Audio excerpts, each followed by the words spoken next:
his skill set's always been there. It was all mindset for Khalil. Once the mindset caught up with the skill set, that's where everything started to change, you know. Pereira is a champ for a reason, though. He's just so good at what he does and makes adjustments. What was your guys' game plan to fight somebody like Pereira? Because it's stand-up versus stand-up. Yeah, the big thing with him is if you look at his, I say this, he's got MMA ADD.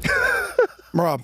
Oh, yeah, no, quick. And that was my first impression. I was like, this guy doesn't listen at all. I don't think I can. Once I figured out how he learns and how to kind of teach him, that's when we hit the ground running, man. That's when everything changed. Wow. But you're like a teacher in Compton. You know what I mean? You're like a troubled youth. He learns different.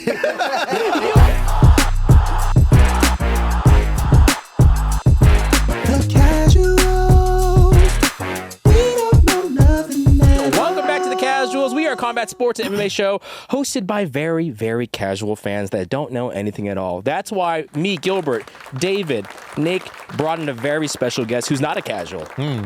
He's what we call a big white. He's one of those big ones that we get nervous around because they can kick our ass. When we shook his hand, it was a very strong hand. It was a lot. It was actually very Chinese, to be honest with you, when I shook his hand. Oh, deep bow, huh? He had a deep bow. It smelled like bats and my wife does say this. She's like, why do you always bow to people? I don't know. Like, I've always known gym my culture. Yeah, like I guess just respect. I don't know. Guys, we have the coach of Syndicate MMA, formerly Throwdown Training Center, formerly Warrior Training Center, formerly Zion's Training Center, formerly Las Vegas Combat Club. We have the coach of champions of many characters. We have Georgia's MMA Coach of the Year, which is real. Give it up for John Wood. Thank you. Great honor. Great honor. John, we were just talking about all the fighters at your gym. Would you say, in Vegas, just call it all the other gyms, you have the most ethnic gym of all time? Currently, yeah. It must smell horrendous there. There's a lot of interesting stuff. Now, Russian VO and Asian ginger. What the fuck is this shit? Like soy in we here. spend a lot of money on cleaning. I'll just say that. Like, we spend a lot of money on cleaning and fragrance. A lot of people, like, we're used to it and accustomed to it. So you come in, like, I'm used to, I can't imagine the amount of other people's bodily fluids that enter my body every day through sweat and spit and blood. Immune system's strong, though. Yeah, I don't care. But, like, other people come in, they're like, this smells interesting. It smells like home to me. But it's we actually have a really clean gym. That's one thing we do is make sure that shit is second those animals get off the mat, we're cleaning and disinfecting everything. Don't go back on the mat. Yeah, until they get booted real quick. So John, you've been in our as just casual fans, we turn on a fight and we always just see you yelling at people in the corner.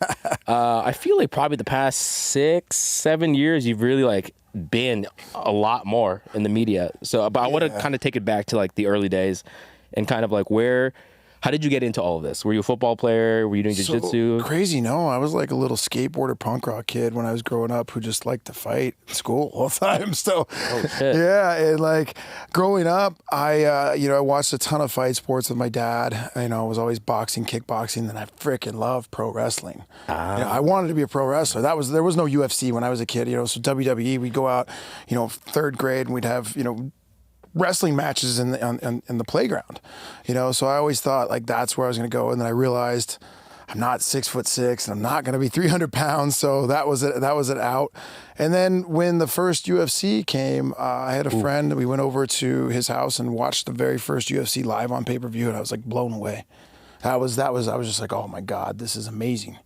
And so at that point in time, I didn't know I was going to be fired, but I loved it. I was just like obsessed, always, buying the videotapes from Blockbuster or Hollywood Video, wherever, watching them all the time. Like that was my jam. And so once I actually got into training around 17, I was hooked. I was absolutely hooked, and I knew that I wanted Bro. Yeah. I wanted it. And it was funny. I remember back in the day watching them all the time, and when they actually made them wear gloves, I was like, what is this bullshit? Bro, this is so straight pussy. Like, you guys just ruined the whole thing. Why do you have gloves on? Dude, Art Jimerson, that one glove, yeah, the so one dumb. glove. Yeah, I mean, that was the most ridiculous. They let you do whatever back in the day. Listen, 30 years later or something like that, we're still talking about that guy. Yeah. I don't think he won shit, but he had one glove. We're all still talking about that guy. So good on him. That was an ultimate gimmick right there, dude. Yeah, I mean, so crazy. But yeah, I fell in love with the sport, dude. And as soon as I started training, I just knew that I wanted to be involved with it. And I had moved to Arizona, when I was younger, and due to some troubled, things, and needed to get out of Vegas. What's this troubled youth you were talking about? Like I said, I was a rowdy kid. I liked, it was either be a coach or head of a. I'm not even gonna say actually. Head of an Asian gang. Head of an Asian gang. Head of a criminal Chinese syndicate. Hence the name Syndicate. I'm hell of a he died laughing, dude. He's Guaylo Joe. Oh shit! You're a fucking legend, dude. The white tiger. He's Junetown. He's a White Lotus. Those are my options, but I came back to Vegas and I started training at Las Vegas Combat Club with Ricardo Perez, and that was where Frank Mir and all those guys were out of, and spent a few years there, and then I fell in love. Oh, you started with Frank Mir. Wow. Bill Baroni too, right? Yeah. So, I mean, the first day, I think, Phil, the first day, I've said this before, I think my first day in the Combat Club, I walk in and I saw Phil get tapped. Somebody, I think, got him in a heel hook or something, and he got off the mat. He punched the guy in the face, got off the mat, took a folding chair, threw it through the wall, and God stormed past me out the gym, kicked the door open, and started screaming, in his little tighty whities out in there, like going around punching cars, freaking out. And I was like, "Whoa, fuck, this is pretty cool." Like, okay, I was like scared and frightened, but like it all, so that was a cool experience. But yeah, so I started training there with those guys. Frank had just signed for his first fight in the UFC, so that was cool. He went out there and got that win, and so if any gym had a UFC fighter at that time, it was a big deal. Yeah. And there was only 2 gyms in town at the time in Vegas, which was Las Vegas Combat Club and JSEC Jiu-Jitsu, John Lewis's, and so that's when the Zuffa took over the UFC and started really kind of growing, and so and then Forrest right after he came out, got on the Ultimate Fighter.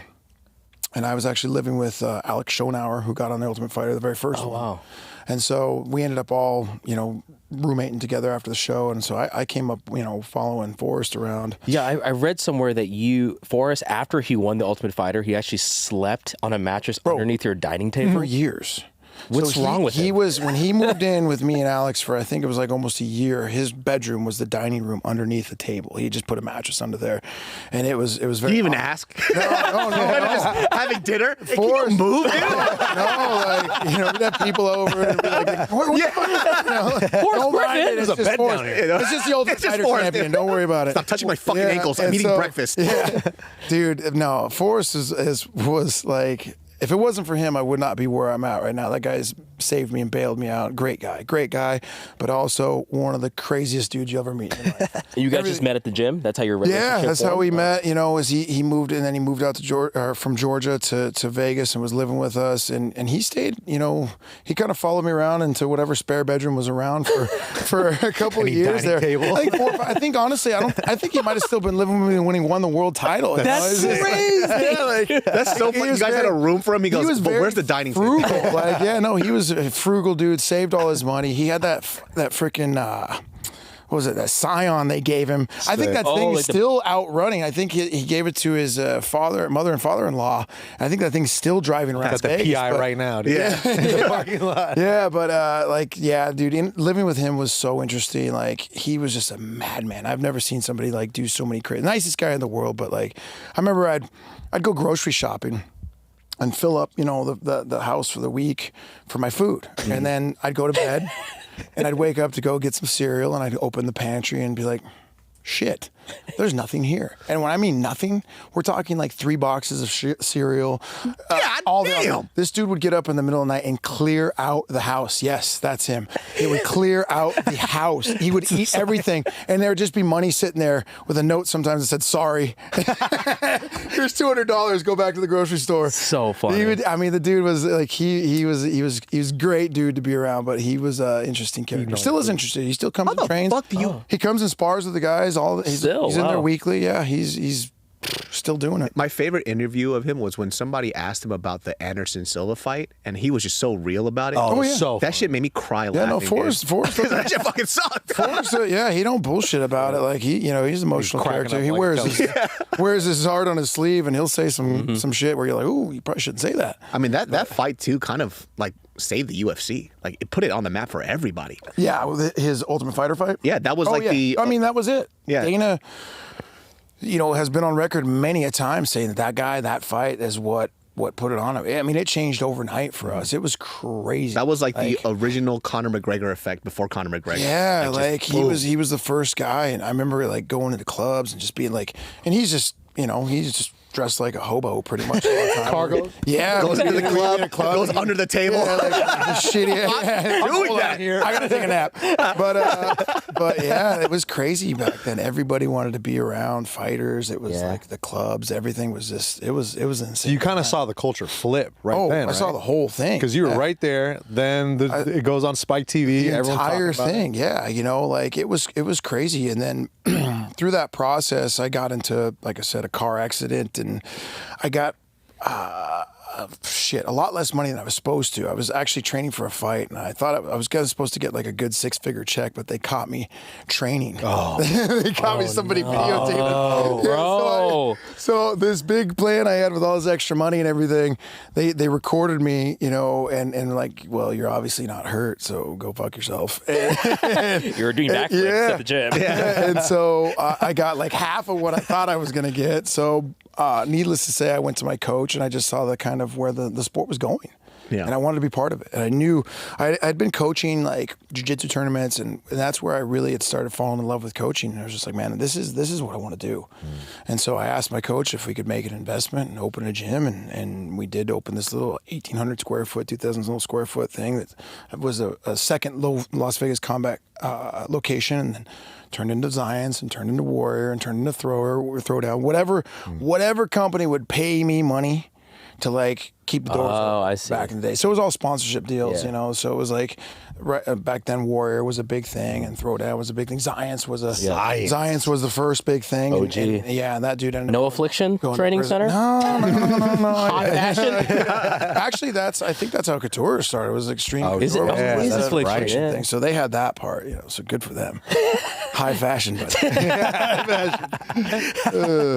great designs. Yeah. For you, like, how important is it as a coach for a coach to have fighting experience? Because I know that's like a big online debate right now. Yes. To you, what is like the level of importance? Let's say out of a scale of 1 to 10, and if you can kind of expound on that. I think it's pretty big. It's not necessary.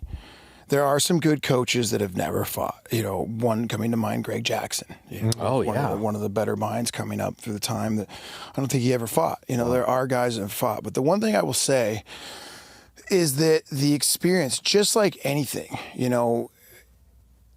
if you have experienced it, then you can relate to if you're becoming a teacher or a coach or something to hand that experience down. So when you actually say, hey man, I know what you're going through, you actually do. Mm-hmm. You've been in there. Mm-hmm. There is no replacement for being in a cage and having another man want to kill you. Like, that is an experience, I'll tell you that. Like, I didn't really like it. I was like, whoa, why are you locking the doors and leave? Let's talk about this. You weren't tough, right? Yeah. So the tough thing, the crazy thing about that is I took it on I was on a mountain snowboarding and I had no service and my phone just clicked on and Forrest was like, hey, do you want to do tough? I said, yeah. He's like, well, you got to be back tonight to do this. Oh, shit. So to get in. So I went in, I drove straight off the mountain, got back, got all the tapes in. I had to film some stupid ass skit, sent it in. Yeah. It was so You need dumb. to be funny too. Yeah. And They're looking for personality. I did it, and then they said, got in, and literally 3 days later, I was training for it in the gym, and I threw a left hook, and I blew my bicep tendon off the bone. And so that was when they didn't tell us, we didn't know that was the first season where you had to fight to get on. So in my mind, I'm like, you know what? I don't give a shit. I'll do this whole thing where, Forrest, hopefully I get on Forrest's team, and you know, he can save me till the end of the you know, the season, and maybe, I got, you know, injured, and I can come back and fight on the finale or something, because that's when like all the guys fought on the finales. Like, this is perfect. First day, show up, they're like, no, you got to fight tomorrow. It's like, I don't have a bicep. So literally, I had like kept it in a sling for 2 weeks, and so it kind of like there was like 3% like the tendon hanging onto the bone, and my dog was like, well, maybe it'll scar down enough and you can do it. So I go in, and one of the guys asked me with the first time, I was like, hey, you want to train, roll it? I was like, sure. I felt good. Get in there, snaps off completely. Oh, so like rolled up, like it rolled all the way up. So I just pulled an elbow sleeve on it and went out there and just hoped that maybe I could get like a, you know, a good crack at somebody. That's so fucking crazy. Yeah, and I didn't have insurance at the time, so I was like, well, fucking, if we're gonna do this. That's why your doctor's a fucking tard. Medicals. Yeah. Like, were you able He's to? Asian, so you can't. I knew he was Chinese. He's smart, man. He knows. What he's doing, Don't worry, it's okay. You'll be fine. You'll be just fine. Yeah. Mr. Miyagi. And wake up tomorrow, maybe see for later. Who cares? Later. It's like, are you a doctor? It's like, you're at a grocery store, dude. Hey, everybody. Is your face sagging like mine because you lost an egregious amount of weight and now gravity is beating up your face? Did you guys know that topical collagen doesn't work? You actually have to ingest it for it to work. And that's why I get mine from Form. And that's why my face is perked up. First Form collagen. But seriously, collagen is great. It's also great for your joints, specifically for your skin, man, your nails, all that other good stuff. Collagen is not a supplement, by the way. It says one of those woo-ha, woo-woo stuff. It actually does work. And you get it from a reputable company, such as First Form. Guys, if you want to look and feel your best like David So, start taking First Form collagen consistently. You'll notice a difference. And if you order through the link in the description, right down there, you can try it for 30 days. And if you don't absolutely love it, First Form will refund you 110% of what you spent. That's crazy. It's crazy. First Form! But yeah, so it's crazy. Long story short, they, you know, and I was a total ground guy at the time, and they matched me up with the only other black belt on the show where it's like, damn, this guy's gonna want to go right to the ground. Yeah. So I think I threw 1 or 2 combinations. He took me right down, and then of course he goes for this arm, and I had to kind of like go, sorry, you know, and then long story short, they UFC paid for it, so that was all worth it. Oh, nice. Oh, there you go. Well, it's a good thing you went on the show then. Yeah, you know, so health It happened during the fight, I swear. Thanks, Dana. I mean, what are you going to do now? Damn, I'm not paying you back. What a season you were on. Matt Brown? Yeah. Jesse Taylor? Oh, that guy. I love Matt. Tim he lived Pereira. here too. So he kind of finished off my career by blowing out my ACL one day. Like, Shout out Matt Brown! Shout out Matt Brown. And still to this day, he's like, man, I'm sorry. He just, we were warming up for something. I was just on the comeback path, and he does some Muay Thai sweep, blows my leg, blows my leg. Yeah, full knee, everything in there. So it was great. That was fun. Shout out, Matt. Thank you. There's so many injuries that happen in this sport, and especially there's like a lot of injuries that nobody knows about. Dude, like there's no one that goes into fights healthy. Yeah, like I keep hearing that. There's no one that goes into fights healthy, and the problem is the system of the way it's set up. If you pull out of a fight, you get screwed. You don't get paid. So you're fighting to pay your bills. You're fighting to keep your job. Like, you can get cut from not doing this. So everybody's so fearful of everything right now of fighters that a lot of guys, they have to fight injured or you're screwed. You don't get paid. And like a lot of times if you get, you get kicked back to the end of the line and you don't know when you're fighting next. So Armand is like a great example. It's real tough. Yeah, it's real tough. That was a whole interesting, crazy situation. So. Yeah, I don't even know what's real about that anymore. But Dana's not happy at all. Yeah. I heard you talk on an interview saying that I think leading up to the Khalil fight, he wasn't training because he tore his knee or something like that? Tore his meniscus fully. Oh, so we didn't, 4 weeks before that fight, we didn't spar. We did basically stand in place, kind of, what we could do. Yeah. Now he's getting stem cells and things into it that got him through to the fight. And it was one of those fights, and I'll always tell my guys, like, one, injuries, you got to leave it up to them. If they feel like they're still, hey man, I'm going, and what I see when it comes to, what they're doing in the gym, if they can still perform, okay. That one was a tricky situation where we couldn't really spar, We didn't, 3 weeks, 4 weeks of nothing. But the way he looked, and knowing Khalil, I knew come fight night, we would have enough for that fight. It was such a good fight for us, and that was the third go around on that one. He pulled out a couple times. Yeah. So I knew if we didn't get that one now, we're not getting it. So, and Khalil was like, I'm going to be good. Don't worry. So come fight night and that fight week, he looked great, you know, but it also did hamper the performance. I think had Khalil been sparring and healthy, I think we finished that fight, but you know, still wasn't bad for what it is. But that's the other thing too, is people don't get to see behind the scenes of how banged up things out there. You go out there and perform, and then all of a sudden everybody's shitting on you. Not so much for that one, but these guys, I'm like, bro, you got, you know, you're fighting on one leg or with one hand or with whatever. It's a tough sport, man. I mean, how long have you been with Khalil? Jeez, I'm gonna say 13, 14 years now. Since I think his first pro fight. Wow. And isn't the gym only like 22 years old or 22, something? yeah. So, you know, for somebody like Khalil, right? And I'm kind of curious about your coaching aspect of this. There was a stint where he just said, "I'm done," right? And everybody was shocked. Yeah. Man, it was a crazy situation. Khalil is one of the most unique people inside and outside of the cage that I've met, you know, and I've seen him basically grow up, you know, in this sport.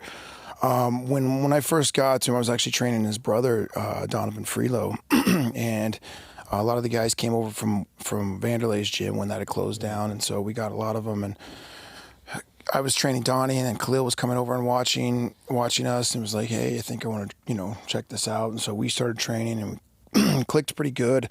But he was like the underground, like dark horse. He had been knocking guys like legends out in the gym, you know, big name guys, Vanderlei and some other guys that were like on top of the game. And so like he was like, everybody was just like, this guy's the second coming of Anderson Silva. Like he was training with Anderson, he was training with Vanderlei, you know, and just naturally one of the naturally most gifted guys I've ever seen. But when we got into it, I've said this on a lot of interviews, is that we went and had a couple good fights, knockouts, finishes, and literally one day he came to me, you know, before he even got into the UFC or even any thoughts of it, he was just like, man, he's like, I'm thinking about just retiring and taking a construction job. Wow. What? Out of nowhere, huh? He's like, it's a good paying job. And I'm like, what? Wait, what?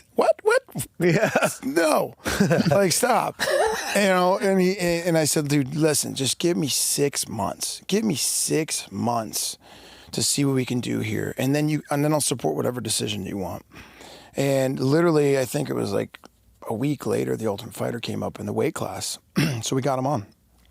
I had, I think, 3 or 4 people from my gym in that season. Damn. Yeah, so it was crazy. So he went on, and then, you know, ended up in the finals, and we ended up fighting Sanchez, who was just like a wet blanket at the time. And it was, you know, not the greatest fight, but they signed him. And so he was having some success in the UFC, but really what I think the pressure of what everybody expected from him at first was just too much. And this is something I always tell guys, have a big picture. But if the big picture is too big where it overwhelms you and makes you think things that you shouldn't be thinking, then we need to shrink that big picture and start to focus on just one step at a time. You know, you can't look at it. Sometimes guys get motivated by the big picture. Sometimes guys get, you know, shook by it. I'm not saying he was shook, but I just think the pressure of everything, he didn't know what he wanted. You know, he's an artist. He's a fashion guy. There's a lot of things that he's got going on. And, you know, we had a lot of good success. Ran through all the way up to Gokhan Saki, the Gokhan Saki. That fight was crazy. Yeah, that was our he last, knocked him out. That was our last fight together when he came Yeah. back and was like, I'm gonna go to Thailand. I want to go find myself and do whatever, you know. I said, okay. And so we didn't leave on bad terms, but it was rough because he was one of my, you know, like my babies at the time. Yeah. I was like, oh, this is awesome, you know. And then he left and he just, you know, he went out to kind of find himself, and Thailand, I think, was a mixed, like, I think there's a lot of things that helped him grow as a person, but not so much as a fighter. You know, there was success here and there, but it was just kind of, he was out there kind of wandering, you know, and so he spent a few fights out there, and then I think it was a few years ago, right after COVID, he hit me up and he's like, hey, can we talk? I said, sure. He's like, I'm really thinking about coming back. And he's like, if you'd have me back, I'd like to come back to the gym, and I'd like to give it a full go, and I'll do whatever, you know, that you and Lorenzo, who's a strength and conditioning coach, whatever you guys need me to do, just tell me and I'll do it. And so we met, and you could just tell he had kind of like, there was a little maturity level there that had changed. So we ended up going on, 5-6 fight win streak there with 5 knockouts and, a bunch of bonuses. And we've just kind of found our flow, and he's kind of grown up and settled into the fact of, I'm ready for this now. I remember him telling me, he's like, I'm ready to be a champion. I'm ready to do this now. And ever since then, we hit the ground running, man. Was that conversation prior to the Eric Anders fight? He was still out in Thailand in Eric. That's I right. think that was his first fight. Because that's one of my favorite fights that I've seen from that I've watched back so many times. Yeah. He obliterated the shit. Blasted those kids. And I don't even know how Eric Anders was alive at the end. Blasted those kids. Yeah. He's tough, dude. Khalil is one guy you don't want to get kicked by. Oh my God. It's miserable. Even with pads. Like the other day we did a session and I literally left hobbling out. I'm sure that's like that every And time. the more when you put pads on, like, the bigger the pad, he just hits you and kicks you harder. So it's like I try to go in with next to nothing. Sometimes I'm like, not even wearing clothes. I'm just like, don't hit me hard. Just make it dick out. Hey man, go soft. Go soft for that. It's gonna go hard. You hit me. Yeah, it's crazy. So. He hits people like he hates them. It's insane how hard he hits them. And that's what I think from a viewer, that's what we always walk away with. It's like, did they say something about your mom? Like, what did they do? It's so scary. He locks in. Like he used to kind of have that thing where he'd have to hate somebody to want to get out there. He'd have to create this narrative, and sometimes it got in the way. And now I think he's just focused on, listen, we can be friends afterwards. I don't care. I'm here to do a job. Yeah. And my job is to kill you. That is the job. And so he's just one of those hyper-focused. When he locks in, he's going in to go to war. He's not looking to be your bestie, and he knows what job, he knows how violent he is and can be, and he's looking to, implement that out there and inflict it. How do you guys work that hammer fist that he uses on the stand-up? What's the pad work behind that? I'm always like, I've never seen that before. Thank God he doesn't hit me with that. Merab actually hits me in the middle of the forehead all the time with hammer fist standing up. He'll just bink. I'm thinking, thank So God goofy. Khalil doesn't do that or he'd kill me. Like everybody always gets, even like the commentary, they're like, what the fuck? Oh yeah. I mean it's crazy. So he's just the first when we were on The Ultimate Fighter and he kicked that dude in the body on the ground. Oh my God. It sounded like a baseball bat. It sounded like a baseball bat breaking in half. It was like, oh my God, I was there. It was one of the worst sounds. Yeah. John's like, yeah, we worked that in training. Stop. That was And when he had the Pereira fight, like it was such a fun fight to see because we really got to see Khalil's mentality and kind of see where he belonged inside of the UFC. Because I always felt for him, like even as much as he was like demolishing people, just by his body language, it always felt like he wasn't sure where he belonged, right? And I feel like after the Pereira fight, it's like, oh, we know where you're at. Yeah, I mean, champ level. You have champ level mentality. Well, his skill set's always been there. And people started to see this, like I said, this last run when he came back, it's there. Like the violence and he's touching people and dropping them and being creative and how he's doing it. So they knew, this was going to be a great fight. And I think it was all mindset for Khalil. Once the mindset caught up with the skill set, that's where everything started to change, and that's when I think the UFC kind of bought into like, okay, there's something to this kid. There's something we can do here. And then when he came out there and handled it, because Pereira right here is obviously the boogeyman, and he was untouchable. And we actually touched him and got to him in some spots.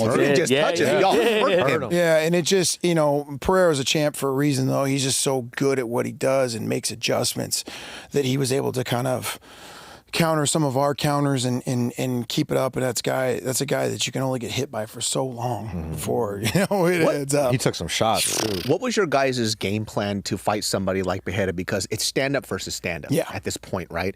And Pereira doesn't change his game plan. No. He has it set. So what is something that you had to prep Khalil for to fight somebody like Pereira? Well, without giving too much, because if we had to fight him again. Oh yeah. Keep some of the sauce. The thing is like Pereira, the big thing with him is if you look at his stand-up, it's not pretty. And I think, it's like his hands are down, he's baiting you in to get to his, to his head, but it's all setups. He does ugly very well. And he does ugly to draw you in and make you pay. So a lot of it was to not bite on that and to get different timing and rhythms and just realize that when you're standing in front of him and it looks like he's open to hit him, but it's not. There's probably a setup there. The guy's a world champ. It's a trap. It's a trap. So trying to work around those traps and trying to be patient, and which I think we did great for the first 3 rounds. It's just he made adjustments and started finding things that worked. And again, when you're getting hit by that guy, your brain starts to kind of shift around. I imagine. Yeah. So it was, it was a crazy fight to be in the corner of. It was awesome, and like I said, I thought Khalil did a great job. And I think that if we get that one back, if he gets the title back and we get that shot, that we'll definitely. I think it's like his heart showed a lot, especially when he was getting battered and he was up against the cage and he was still so game. I was losing my mind. No, there ain't no quitting that guy. There is no quitting that guy. There is no bitching that guy. Like, he is down to throw. So as a coach, at that moment when Khalil's kind of just getting like beat up, like, are you saying anything there? You kind of like just let him have his moment, do your thing. What is like there's the only mindset? So much you can say. Grab him! Grab him!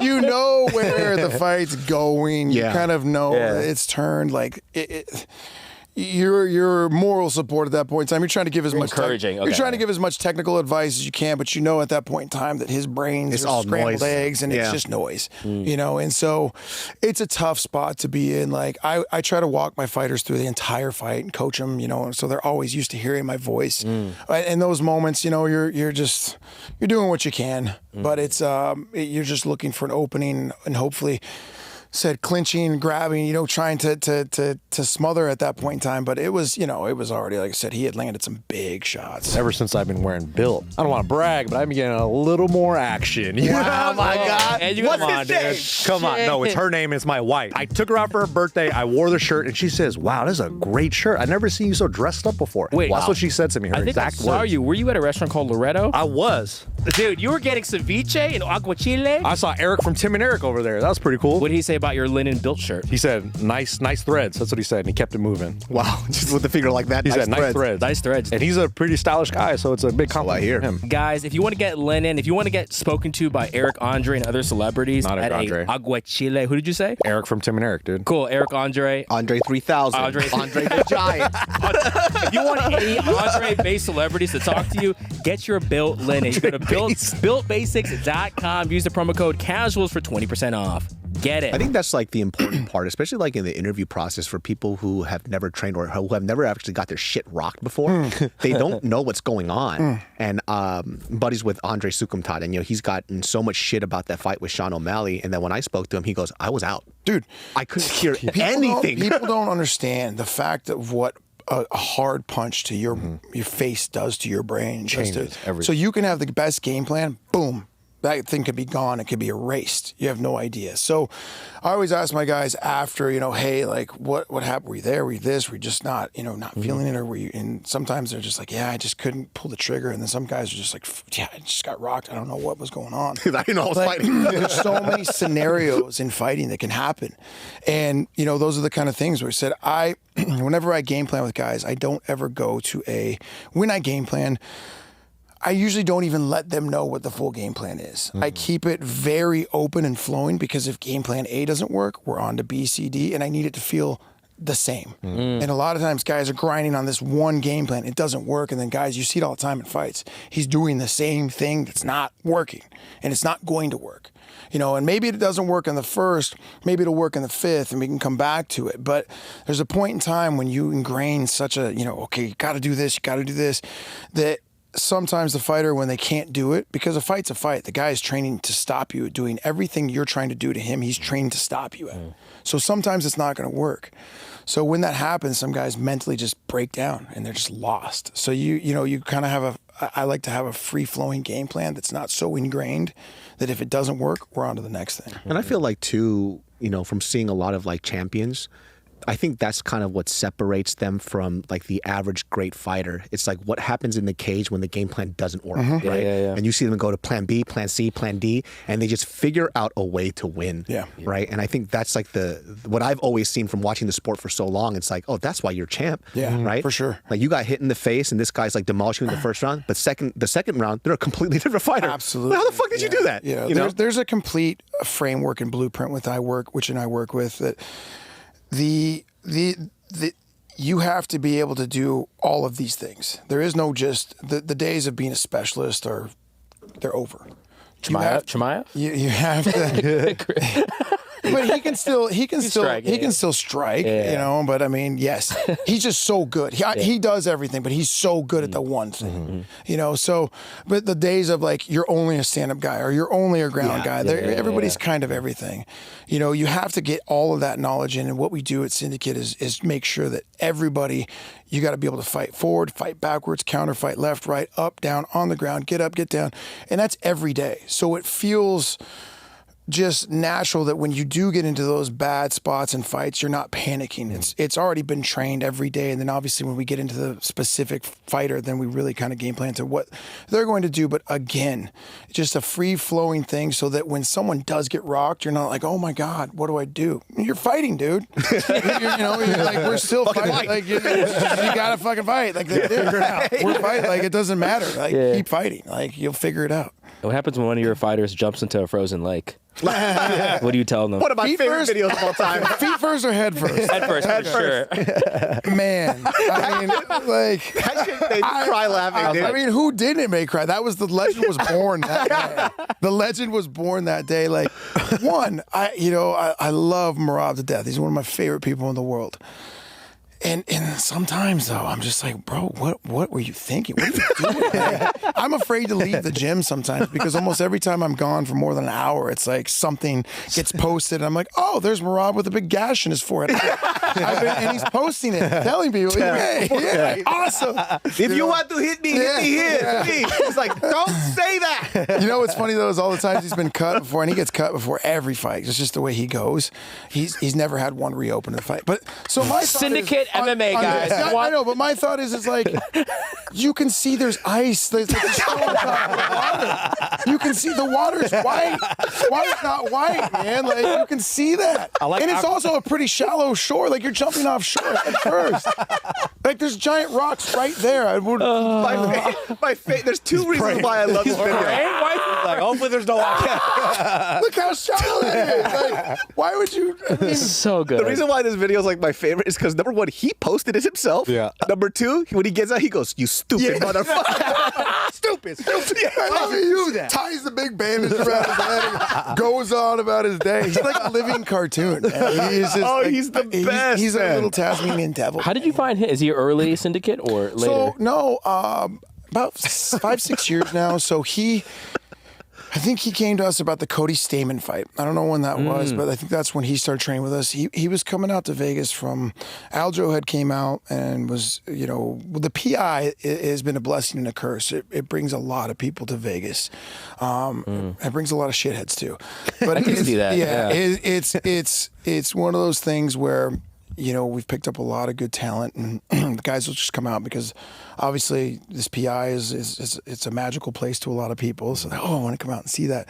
So I think Aljo had moved out here, and then Merab, them being buddies, had started coming back and forth. And so I think it was about the Cody Stamen fight. He had started training with us, and he was one of those ones that he came from Cerro Longo, and so he was coming in and. Right off the bat, I liked him. Right off the bat, I was like, all right, this guy's good. And when I like somebody and I know they'll fit, I'll kind of let them make their own decision. He was coming in back and forth, and he was showing up more and more. He was coming to all the practices, but he hadn't made it formal anything. And then just about over a year, he was just like, man, I really like this place. And it was about the Aldo fight where we started working together. And then that's when he was just like, if I could, I'd like to make this my full-time home. Wow. And so he'd moved to Vegas, and then, he's been there ever since. But we've, like I said, 5-6 years. years. He's been out there pretty much full time, and just great dude.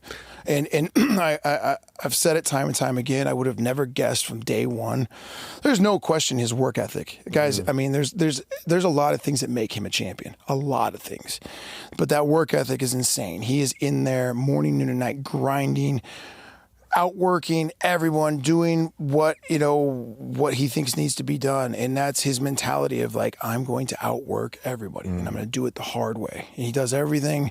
He is the path of most resistance guy. Like he is, I will break through this leg. and so he, yeah, man, it's been great. When we first started working, there's such a different mindset. Like. I say this, he's got MMA ADD. Like he's the guy where he's like, oh my God, when you're coaching, he's in the corner. When you're showing technique, he's in the corner sparring somebody. Like whatever. That was the way it was at first. When everybody's doing technique, he's just fighting. I'm like, okay. And that was my first impression. I was like, this guy doesn't listen at all. I don't think I can, do this. Not coachable, but and then it was funny because then, like I said, I would come back the next day, and the moves that we were doing the day before, he would start doing them pretty perfect. Wow. I was like, you weren't paying attention at all. What are you like? And so then when we started working and doing privates and getting one-on-ones, the same thing. I'd be like, okay, Merab, we do it this way. And he's,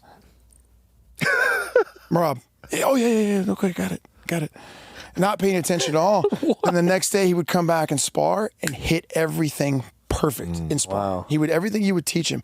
And I swear to God, the dude wasn't even looking at me half the time. I'm like, what do you watch? Like, what are you doing? And his mind learns different.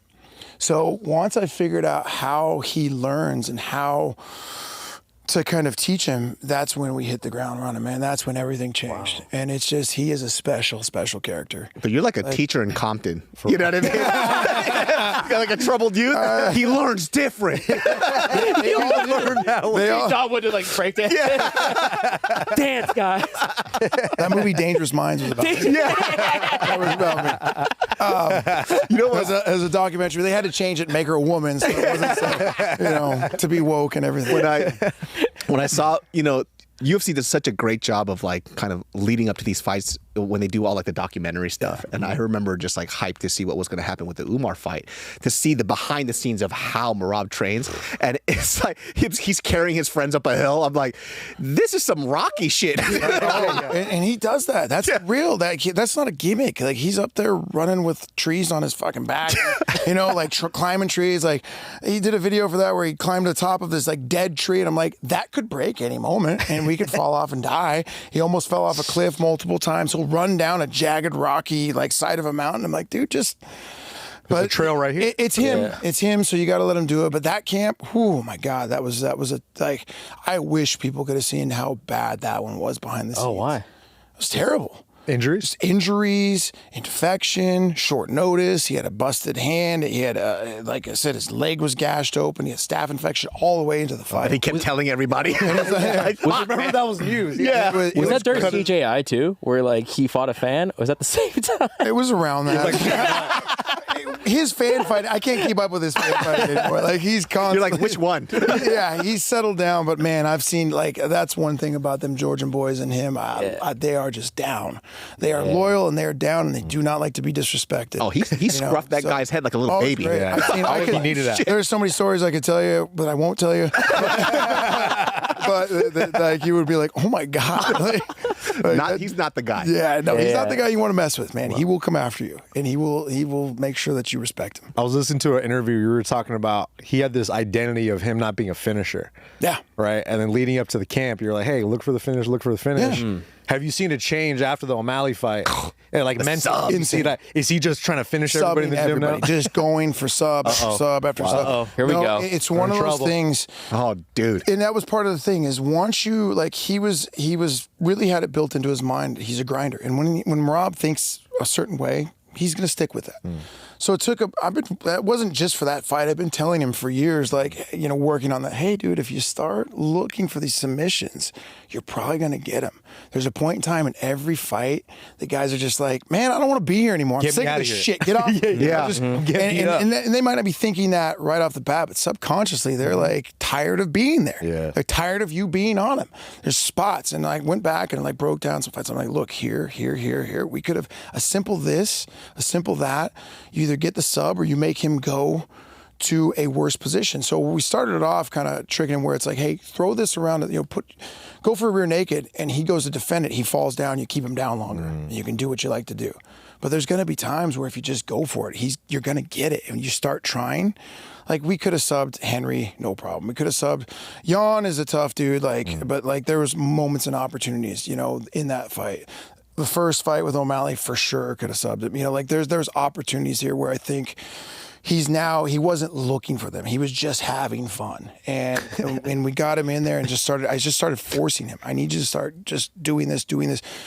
And it was one of those things when it clicked, it just clicked. And then once that happened with O'Malley, like I said, he's a whole different guy in the gym. Wow. His stand-up is just as good. Like he is...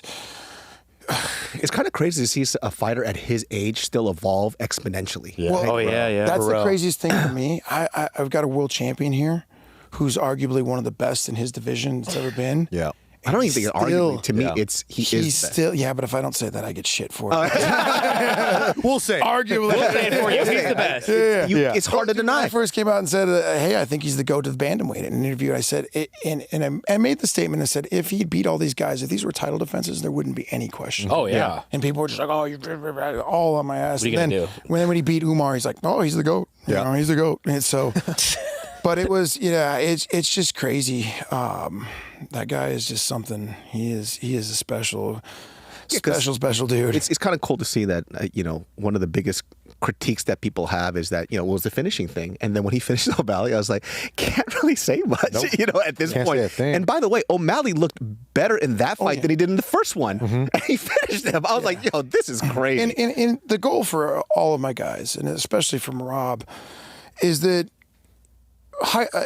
fights at that level, such a high level, it's hard to get finishes. It is hard. Yeah. But if we're not finishing, it shouldn't be for lack of trying. Like, we should be in those spots. When you're that dominant like Merab is, we should be looking for that. We should be attempting that. We should be making sure that we are, like, getting close at some point in time. And it's funny. Like, he's on the mat now all the time, just choke after choke and going for stuff, And same thing, stand up. If you want to spar him standing up, he'll spar you. He'll stand up with you the entire round. He don't care. Like, his stand up is good.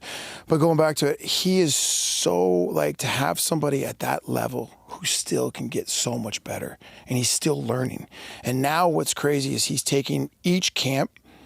He's getting better. He's taking what he learned in that camp to the next camp, and it's just it's exponentially getting better and better and better every camp. His story is pretty cool too, because when his first stint in the UFC, he had a couple of losses, right? Were you there for him in like that shift that caused him to be a winner at that point?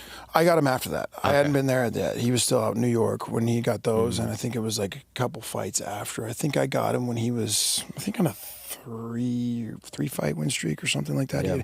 He had made that shift and was just out grinding people. Yeah. And then we picked him up and then started kind of evolving. How does this is out of my curiosity for coaching, right? Because there's Ray Longo and there's also you. How does that work when you coach a fighter? How do you guys not step on each other's toes? What's the game planning like? How do you train a fighter when there's like two voices involved? Listen, Ray's, it can be complicated sometimes, but as long as everybody knows the situation, Ray's a legend in the sport. Ray has earned the right to do and say and be whatever. He's Ray Longo. Guys like me wouldn't be here if it wasn't for guys like that. And I always appreciate the loyalty that Merab has to that team. That's where he first came out of, the first gym he came out of. And obviously Matt Serra, Ray Longo, legends. Like, who am I going to be like, oh, you can't be in the corner, like, dude, like I said, I probably wouldn't be here if it wasn't for guys like that. So I think we've just got a good working relationship where the respect level that Merab wants him there in his corner. And obviously the guy's, you know, he's a wealth of knowledge. He's like I said, he's an OG. So it's never going to hurt my feelings or my ego to have somebody like that next to me. And we just work it out where, you know, obviously he does his camp in Vegas. So Ray comes out, we'll talk about it. And Ray's there to say what he needs to say when he needs to say it. You know, he's the inspirational voice, you know, so it's just, but I've been in corners where it's not so fun. I've been in corners where it's like, shut the fuck up, you know, where it does get complicated, but as long as everybody's there, and everybody should be there for the purpose of the fighter. It isn't about listening to what I say. It's about listening to what he says or hear my voice or these cool little quippy things, you know, in between the cage. I'm saying shit so that the camera picks it up. We're there. We're there. There's a lot of guys like that. We're there. They're just waiting for the camera. We'll kick now. Okay, here we go. Guys love to hear themselves talk sometimes, but we're there for him. So whatever he needs is what we're looking to do. You know, so with Ray, it's awesome. You know, like I said, it's great to be in the corner. And said the level of respect and you know, the loyalty that he has to him. Why would I not want him to do that? Because I want that. I want the same Loyalty thing. seems to be a huge factor for Merab, which I think is why people love him so much. Yeah. Especially like the friendship that you see with him and Aljo. Yeah. Right? They just never wanted to step on each other's toes. But you don't really see that. Like if there's something that a fighter wants, they'll take it. But for him, they're always giving each other like mutual respect. They're neighbors. Merab is one of the most respectful, prideful, like loyal people you'll ever meet in your life. You know, and so he wouldn't, like, you couldn't pay him enough money. I think he would retire before he fought Aljo. Wow. You know? Wow. And there was a point in time, too, where I had to tell him, hey, dude, shut up about the Aljo thing. They didn't even ask you about that. You guys created that thing because you said in an interview you would never fight him. They didn't ask you. And now, guess what? Storyline. There's a storyline. Now they want you to fight him. I'm like, just say less sometimes. Say less. Get out of this. You were talking about how the PIs brought so many like more fighters now. Probably the pandemic too brought a lot of people to Vegas. God. How do you, I'm curious. Well, yeah.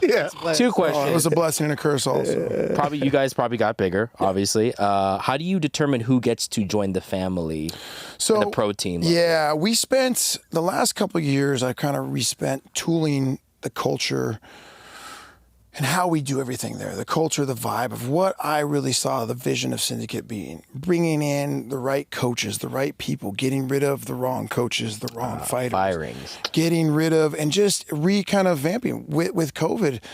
COVID brought so many guys. Everybody came to Vegas because they were all jumping in. They left California, dude. Everybody was like falling on a fight, so you just had to be here and be like, oh, okay, I'm up. I'll take it.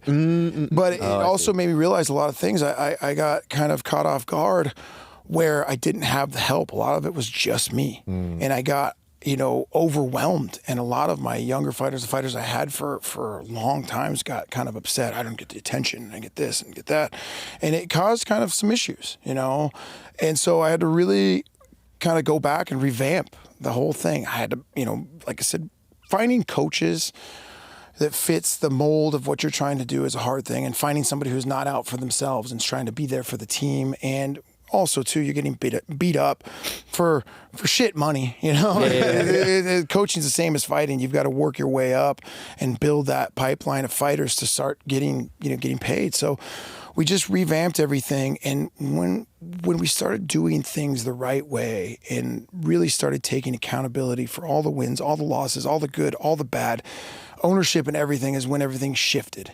And so now, like, we have a roster, you know, I think there was like almost 70 guys on the mat in pro team yesterday. 70? And out of that go, there was, you know, there's not really any rest rounds. You know, there's not really slouches. So we're at a point now where you come in, try out, we'll take you on for the week and kind of see, you know, if you fit the vibe, if you're a good training partner, if you add something to us. But right now, everybody has to add something. It has to be there for the team, has to be there with the right mentality, the right, hey, I'm going to help you guys get better while you're helping me get better. And so it's really been cool to be able to kind of now pick and choose to go, yes, or whatever. It's a great problem to have. Now we are in the process of Action Expansion, you know. Oh, so wow. we ended up we're hopefully closing a deal on the full building that we have right now. Oh, wow. So we're going to be expanding here in the near future, adding mat space, the whole, recovery, doing everything, and the deal with us is, I don't want to be a mega gym. I like that this is old videos. I mean, the fonts are amazing. This is old. Great PowerPoint fonts. Yeah, this was Parsons. This was like 7 years. Oh, it's Johnny Parsons. That dude's sick. Yeah. He's super dope. And so everything I do is just putting back into the team, putting back into the building, putting back into growing and building a legacy. I want to do something that lives long past me. Somebody that takes it over and runs with it. I don't want when I retire, which I don't see myself ever retiring, but like when somebody else comes in, I want this thing, I want Syndicate to go for years and years and years and years, to provide jobs for retired fighters, to become coaches if they want to just we got a great thing going. So for you as a coach, like, you talk about a lot of like evolution of your fighters. Like, how do you evolve as a coach? That's thing we talk about. We have coaches meetings every week. I meet with all my coaches to keep everybody on the same page, and it's kind of mandatory that we all are still learning and evolving. For myself, I still train, I still roll, I still, get on the mat with the guys, I still spar. I'm always watching new videos. Like I'll watch everybody's instructionals. If some coach puts out an instructional, even if it's garbage, I'll go get it and watch it just to see what somebody's doing. What are those instructionals that are garbage? And so I've actually learned a lot from those. But I learned from other coaches, watching other people teach. Like bringing in new coaches, learning from my fighters. Like there's a lot of times that I'm going with Khalil, and we just the way I work a lot is free flow, and he'll do something. I'm like, "Ooh, what was that? Do it again," and we'll pick up moves, but it's constant. Like once you stop learning and start to think that you know it all, that's the end of the game. You will be out of the business, not out of the business, but you're going to be stuck and start losing. So I constantly try to find ways that I could evolve, reading books, watching videos, constantly studying, different fighters' techniques, how to create new moves, to try to do things all the time. Like you have to have the mindset that you are not the best, but you're always striving to be that. Do you think that you, as also somebody who is a fighter, do you think you also evolved because of your coaching evolved too? And then did your fight game also evolve as well, even after you've retired? Oh I wish. I could go back and do this. I wish, I never really had a coach. I got lost early in the shuffle. And so I never had somebody saying, hey, this is the way you should do things, or this is how you should feel, or hey, this is okay to be scared, or it's okay to be shitting your pants right now, or whatever it is. I didn't have that. So that's why it's so important to be there. Like I try to be there for everybody I can, in those moments, because that's the thing, is like having somebody guide you through that stuff, to kind of walk you through and go, hey, been there, done that, know how this feels. And I tell my fighters all the time, the easiest part of the day is coming to the gym, having me yell at you, tell you what to do. That's easy. That's life. I got you. I try to tell my son, school right now is the easiest part, dude. Wait till you got to go get a job. Have fun. It starts to suck. Yeah. That's the hard part. So it's just coaching. When you get to this level, it's not just about what happens in the gym. I mean, it's a 24-hour a day, 7 days a week job. I am on my phone 6 a.m., 7 a.m. I think 2 days ago I got up, and before 7 a.m. I'd already taken 3 different calls from 3 different managers for 3 UFC fights. We're booked. Wow. Before 7 a.m. I was like, what is going on today? And so it's constantly, I get the phone call, hey, coach, I'm about to beat this guy's ass. Okay, hold on. Let's talk about this. Go outside.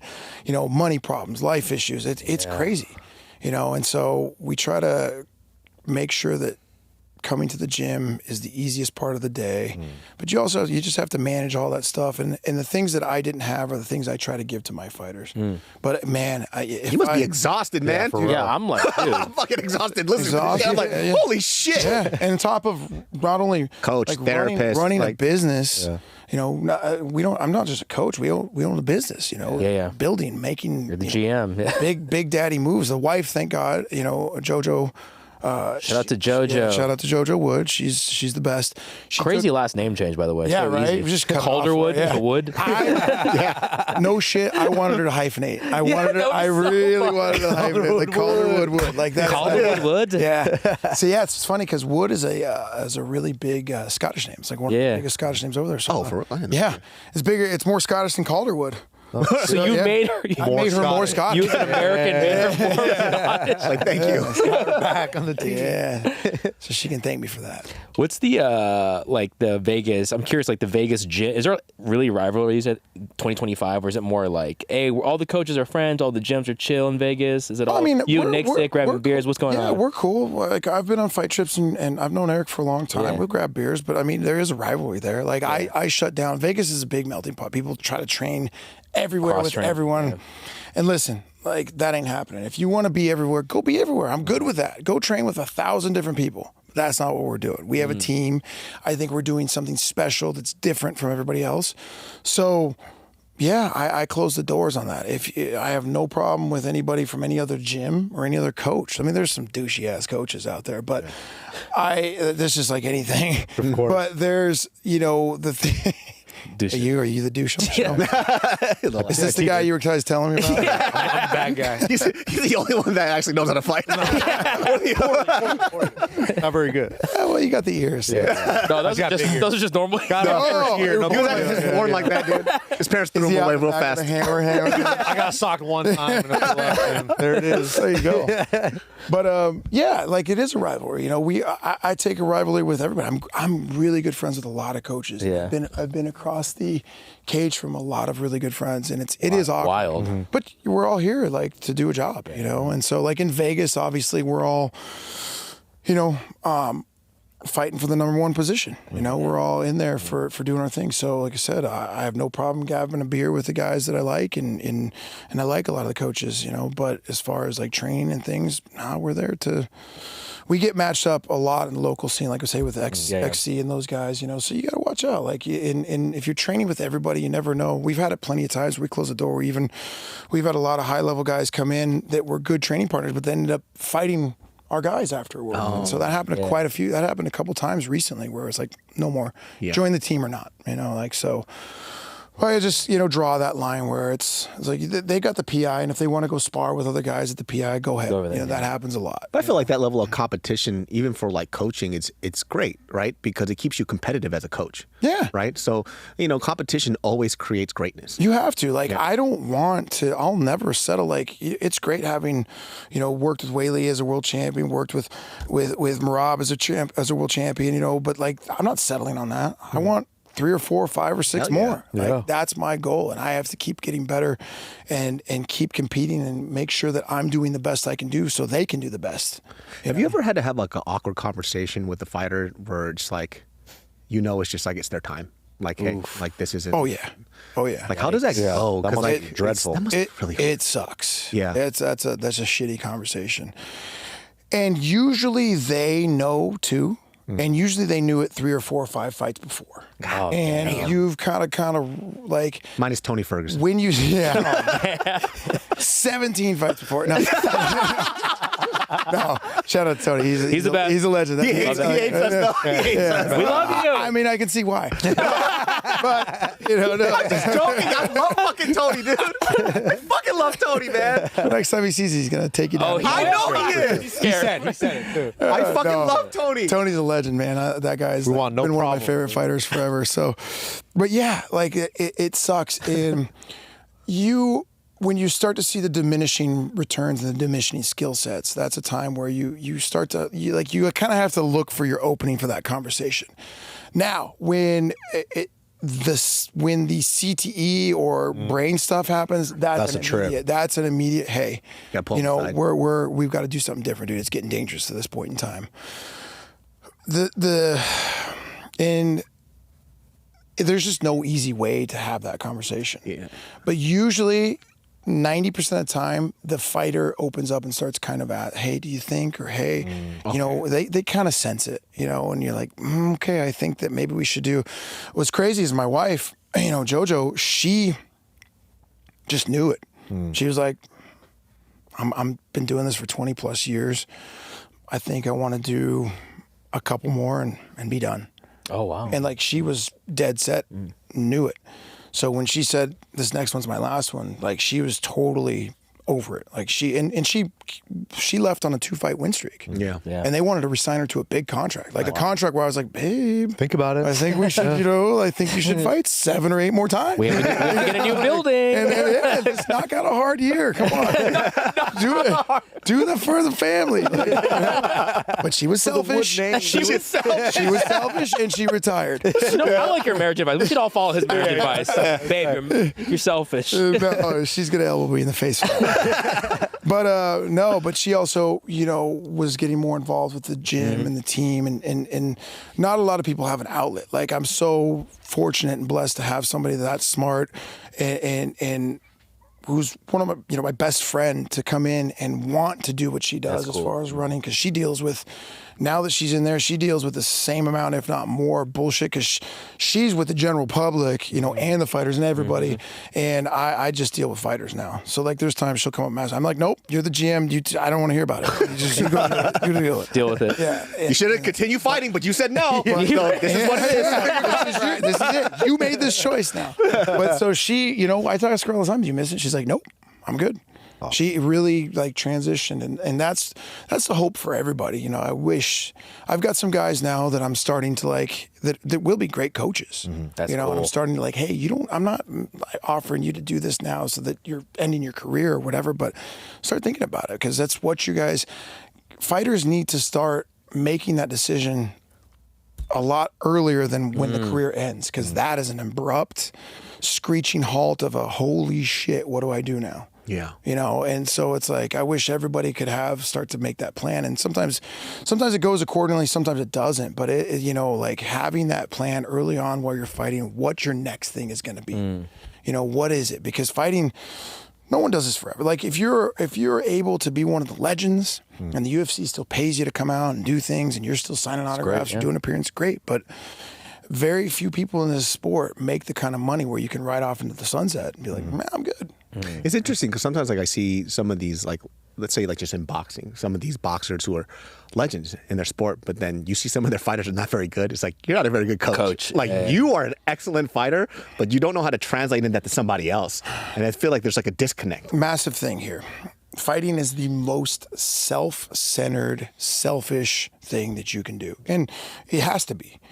Coaching is the most selfless, or should be the most selfless, unself-centered thing that you can do. It's about the other person. And a lot of people don't have the ability to get out of their own way, get out of their own ego, where I'm the man. So many great UFC fighters, so many great fighters that I've seen come through and try to be coaches. I was like, one, you've got to get people to believe in what you're coaching, and they have to be able to see that it works.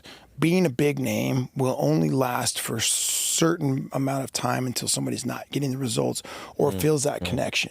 It's hard to have connections with people when they're all about themselves. And a lot of fighters, that's just the way it is. So that's why you don't see a lot of really good fighters turning into coaches. You just don't, because it's the exact opposite of everything that you've been doing for your whole career. Like the selfishness versus selflessness. They have to flip that. And it's hard to make that flip, because everything, like, you're going to sacrifice. You're no longer the name. You're no longer the face. You're no longer the famous person. You're doing everything for the other person. They're telling you when, where, how to do it, like when normally you're used to being the guy. And it's tough. It's tough to make that transition. I want to see Vanderlei Silva as a head coach. What now? I don't like you. I don't like you. That's the new one. That's my favorite. What now? What now? That's my favorite. Right now. Yeah. Does Vanderlei want to beat you up too? Probably. Yeah. It's all fighters who can't take a joke. Like, clearly I love you. Coach, we're coming to the end, and I was wondering if you can help us make some fight picks for the next UFC card next week. Get your, and I don't know if you can choose fighters because of relationships. How do you think the fight's going to play out? So these are tough ones. We got a really big middleweight fight. Imavov and Caio from the Fighting Nerds might fight Chimaev next. This is crazy. Coach, what do you see here when you see those two fights? In that, I mean, both really, really good fighters. Interesting matchup. I would have to lean a little bit to Kyle in this fight. Just, I just, like I said, they're both very well-rounded guys, and they're both willing to exchange and willing to. They're both good on the ground too. Yeah. But something just tells me stylistically that I feel like Kyle might find that chin, and get in there and take that one. But MMA is one of those crazy things where you just don't know how to pick it. Like you just. This is one of those fights. This is a very evenly matched, very high level fight. So I don't know. My gut's telling me Kyle on this one. Nick, I think I know what you're going to go with. What? Pick it. Fighting nerds all day, huh? I was gonna go Kyle. Yeah. I just think of the ground game. I think that could be the big factor. Yeah. Because his hands are really good. His range control is real good too. David? But Imavov is scary. I'm going to go Kyle because we met him in person. That's like, just at this point. But the way he talks about fighting, though, is really interesting. It tells me, like, this guy's locked in. He maybe thinks more about it than differently. some of the other guys. And I think we've seen Imavov kind of go through some adversity. Yeah. And I think those are the things that Kyle is going to capitalize on. Yeah. So I think I'm going to give it to Kyle. Agreed. I think there's ways where I think he's going to get touched in this fight, and I think Kyle's got that killer instinct that can capitalize. he's hungry, dude. He is very hungry. Very hungry for it. And then we got another fighting nerds. Oof, co-main event. We got Roofy and BSD. these are tough. Think, coach. This is one of those trap fights where I think everybody's going to go Roofy, yeah. which I'm going to go Roofy too. I fell for the trap. I'm falling into the trap. But BSD, he hasn't been looking like, he had that flash for a while where it was just like, oh God, this guy could be the next thing. Yeah. He's taking some hits. But too. he has taken some punishment, and that's going to be one of those things. If he's going to be able to rebound from that, I don't think this is a great fight to rebound from that kind of That's a tough match, deal. though. You've got a dude that, he's a killer right now. So I really think that you're looking at, a guy that's going to be making a run for the title. Yeah. Because I think what Benoit Saint-Denis, he won his last fight, and he got really hyped off of that. I agree. Like, I don't think Roofy's the one that you should go after that, know? Yeah, I mean, like I said, both. It's a really good fight. It's a really good fight. But again, Benoit has been, his willingness to stand up and trade and get in there. A little wild. Yeah, Makes it fun. might And be. Roofy's a sniper. Ugh. That spinning heel kick, it came out of nowhere when I saw this it. might not be the guy that you want to do that with. So. You guys are all fools. You fell for the trap. Of course, BSD. Judo fast. You got to get close enough. All right, we got A Frenchman, dude. we got Mason Jones and Oki. Nick, you know about Mason Jones, right? He just beat Jeremy Stevens. That's what I'm saying. Yeah. And his hometown. Yeah, that's a tough one. I don't know. As far That's a as toss-up. Yeah. But a black European, that's scary. Gotta go black European. Black Europeans all day. He's a very, very slick striker too. Yeah. Oki's a He's very clean. striker. Yeah, I don't know on that one. This is well-rounded, though. I don't know about Oki's ground game, so I don't know. Hard to get there though. He's hard to get there. Like a lot of people, we were looking. He was matched up with one of our guys, so I was doing some game planning on it. But Oki might be the pick then. it's an interesting fight. But I would probably lean a little bit more to Oki. I actually didn't like the way Mason Jones looked in the Jeremy Stevens fight. I thought he was going to steamroll Jeremy Stevens a little more. It looked back and forth. Yeah, again, it could be one of those ones where you're getting hit by one of the dudes. It's hard. EKFC champion. Holy shit. Yeah. Okay, so, who knows with that, but agreed. All right, we got Modestus and Paul Craig.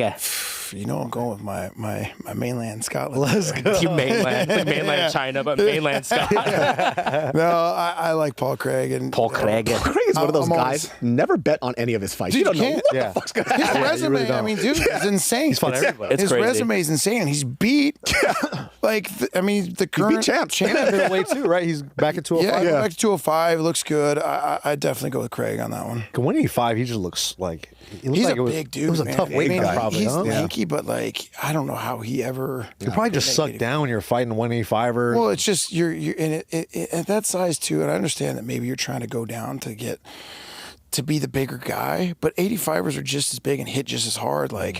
go up being athletic 205. Like, he's a big boy, dude. You know, he beat and he's got a Krylov, ground he beat game at Hill. that weight. Bro, Jamal Hill, what? He could sub those guys. Forgot about that. He broke his arm. And Yeah, Shogun- remember? He snapped that shit. Dislocated his arm out. It was Yeah. just hanging. And it was Shogun. gross. He's just one of those guys. It's like if somebody said, "Hey, you have to bet your whole house on a fight that he's in." Good luck. Stay with it. You don't know what the fuck's gonna It's happen. a toss-up, dude. Yeah.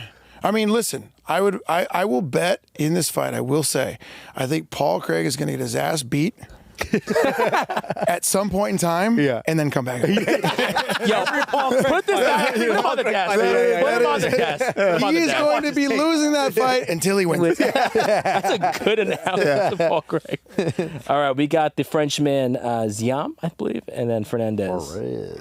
This guy is. He won his last fight, right? Like KO or something. Yeah. He's nasty, bro. Long, lanky dude. Yeah. I don't know anything about the other fighter, though, Yeah. so it's hard to say. I'll go Frenchman. Hometown. Yeah, I'll take the first one. Hometown. Hometown. All right, let's go Frenchman. Patricio Pitbull. Oh, he's versus fighting again. unknown fighter. Against getting active. unlocked Apparently, character. he's a champ from another organization. Yep. Right. Yeah, he's good. He's good. The Bellator. You got to go, like, I'm going to stick with Pitbull on that one. Yeah.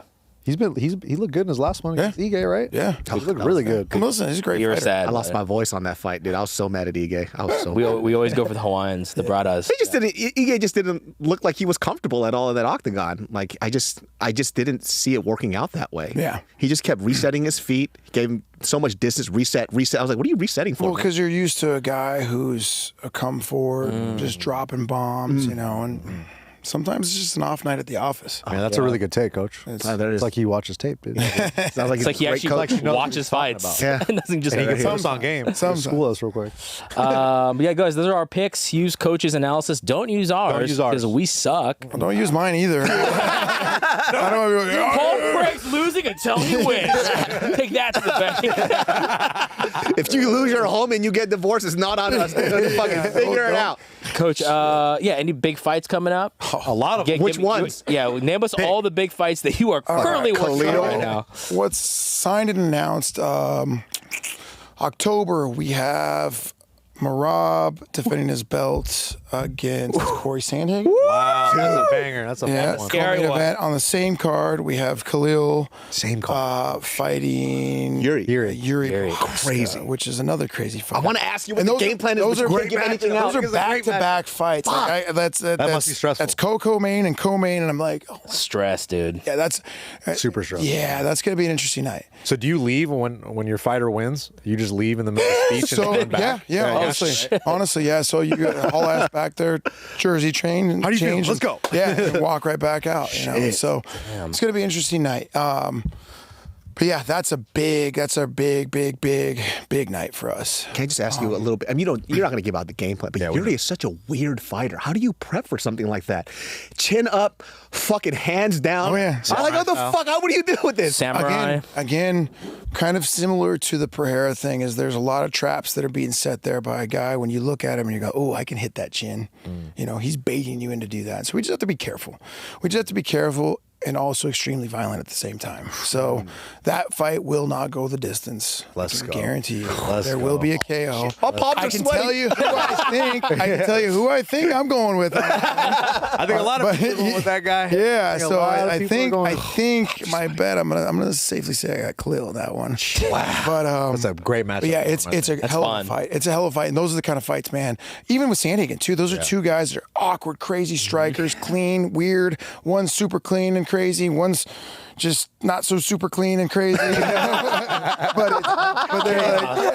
they're talented. I'll let you guys figure out who's who. But yeah, man, those are the kind of things like for a coach that like you're just dreams and nightmares where you're just like, oh, I can't wait. Oh man, you know, it's that's gonna be an awesome night. And then I think after that, we're working on one the week after in Brazil. I'm not sure if that's happening or not. Another big fight. The week after that, Davey Grant just got a Jourdain. Yeah, Charles Jourdain. Jourdain. So we're going to Canada That's a to banger. fight. You know, enemy territory. Is your boy? Yeah. I love Davey Grant. So Davey Grant just moved to Vegas full time. Sick. Listen, Davey is one of my favorite people in the world. He's tough, dude. He's a monster. He is the worst person to work with.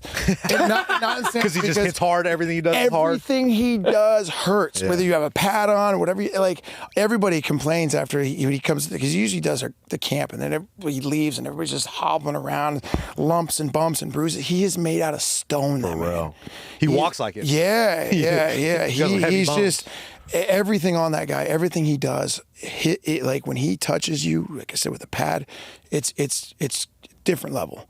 So we got him fighting Charles Jourdain. So that's going to be a big banger. Jacqueline Cavalcante just booked a big fight. I don't think I can announce that one yet, though, but she's coming up. Is Whaley moving up? Whaley, I cannot speak on that.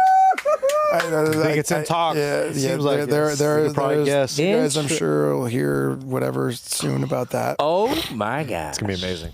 But big fights for her on the horizon for sure. Who else do we got? Man, we got so many people. You're fighting Eric Nixick at GFL Masters Division. Let's go. How big is Eric Nixick? I didn't get to meet him. He's pretty big too. I think John would. I mean, they're both the same. I feel like you're a big old white dude. Yeah. It's You gonna play be a football? honky fight. It's gonna be a honky fight. Eric Nixick looks like Tim Welsh if he evolved as a Pokemon. You know what I mean? He's the blast. Yeah. He's the blaster. Tim Welsh. Yeah, when I first saw Eric Nixon, I was like, oh, dude, Tim Welsh evolved. Use the Vegas stone on him. The Vegas. That's a good one. That's good.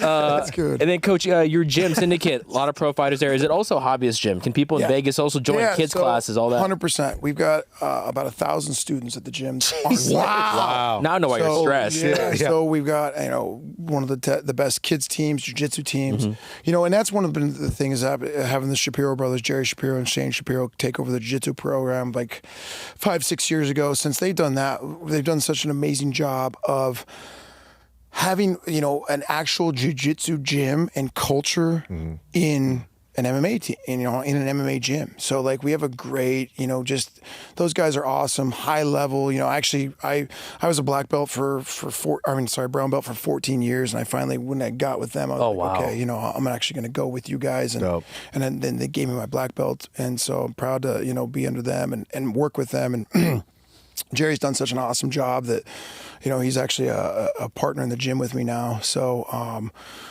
we just have ages from 4 all the way up. We got guys that are 60 years old, 65 years in there banging. We got weight rooms, so people lift, and it's just a great vibe and community, and just overall culture. Everybody in there supports everybody. We've got our striking that flows into jiu-jitsu. All the coaches are working together. There's no beefs. There's no egos. There's no nothing. So it's in when people come in there, it's a very family, oriented gym, and that's where amazing.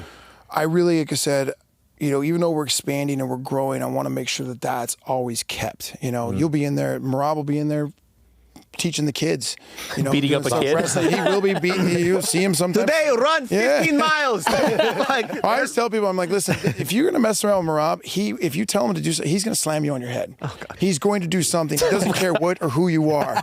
It's probably not going to feel good. So be careful. Just beating the shit out of Nina Drama. Yeah, he's going to do it love. But the mixture of what we have in there, as far as like with just the pros and the people, it's such a be community.